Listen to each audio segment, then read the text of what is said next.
If you thought the story of the Titanic key was tragic, wait until you hear this. We are back with another case where a tiny, insignificant mistake caused a massive tragedy. But honestly, today's story makes the Titanic look like a minor accident. This isn't just a shipwreck, it is a comedy of errors. This is the story of a warship that was built to rule the oceans but didn't even make it out of the harbour. Imagine the scene. It is August 10th, 1628. The port of Stockholm is absolutely packed. Thousands of people, diplomats from all over Europe, and the royal family are pushing and shoving to see the pride of the nation, the Vasa. It wasn't just a ship. It was the most expensive, most decorated, and most terrifying war machine ever built up to that point. It was covered in hundreds of gilded sculptures, painted in bright colors, screaming power and wealth. But it didn't even last 20 minutes. It wasn't sunk by enemies. It didn't hit an iceberg. It didn't face a hurricane. The world's most powerful ship was defeated by a gentle breeze. And the worst part? It all happened because someone decided to leave the windows open. Today we are going to investigate how arrogance, bad engineering, and a simple order to show off caused the most embarrassing disaster in naval history. To understand this disaster, we must look at the man in charge, King Gustav of Sweden. He was known as the Lion of the North and was busy leading major conflicts. He needed to control the Baltic Sea desperately to secure his legacy. So he ordered 4 new massive vessels. The Vasa was to be the ultimate flagship. But the king had a problem. He kept changing the design.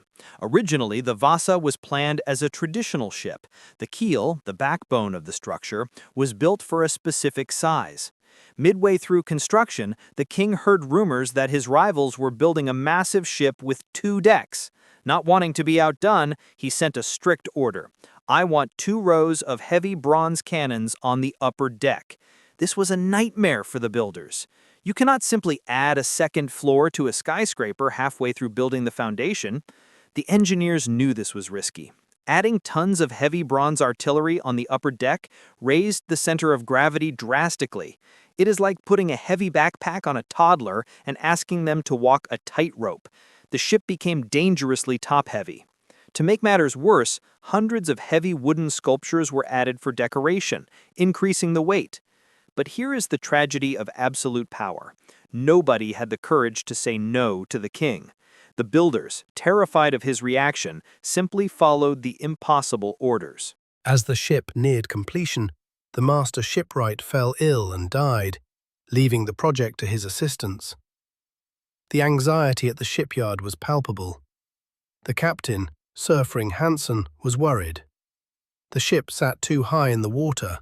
It felt unstable. So, before the launch, they decided to perform a standard stability test. This is a true story, and it is chilling. They gathered 30 sailors on the deck while the ship was still tied to the dock. The order was given for the men to run together from the port side to the starboard side, left to right, to see how the ship would rock. They ran once. The ship leaned over. They ran back. The ship leaned even further. It rolled so violently that Admiral Claes Fleming, who was watching, screamed, "Stop! Stop it immediately, or she will capsize right here at the quay." The test proved, without a doubt, that the Vasa was a death trap. It couldn't even handle 30 men running, let alone the recoil of 64 cannons or rough seas. Any sane person would have cancelled the launch.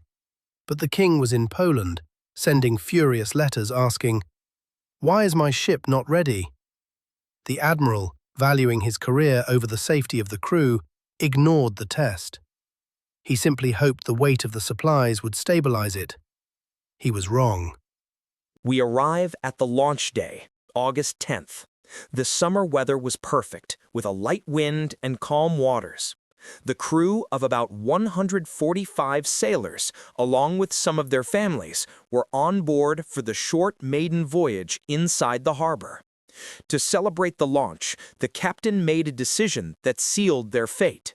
He wanted to give the cheering crowd a spectacular show.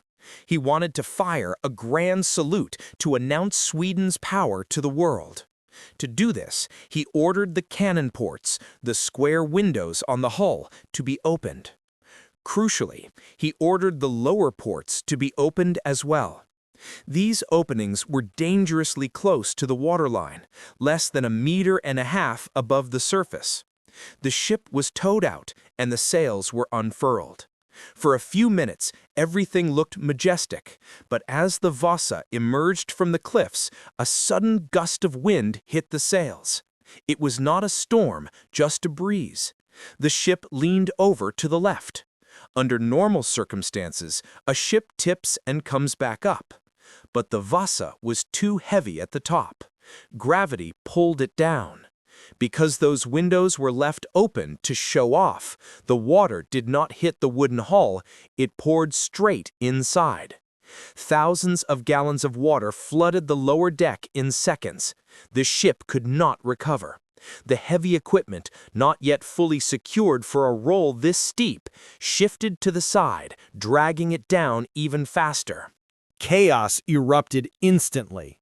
In front of the horrified crowd, the pride of the Swedish Empire sank rapidly. It had traveled only 1,300 meters from the dock.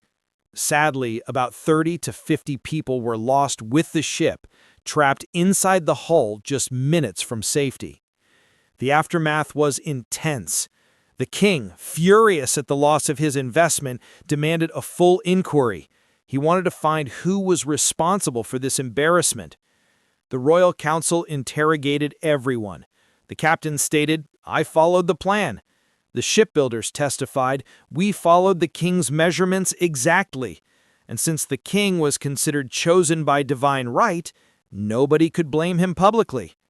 The official verdict was that the disaster was simply an act of nature. No one was ever punished. The Vasa lay in the cold, oxygen-free mud of the Baltic Sea for 333 years, perfectly preserved. In 1961, it was raised in one of the most incredible salvage operations in history. Today, it stands in a dedicated museum in Stockholm, 98% original, a stunningly beautiful time capsule. It serves as a permanent reminder to us all, you cannot cheat the laws of physics, no matter how much gold or power you have. Sometimes, leaving a window open is the most dangerous thing you can do. If you made it to the end of this video, you are a legend. Comment the words "open window" down below so I know who the real history buffs are. Don't forget to like and subscribe. See you next time.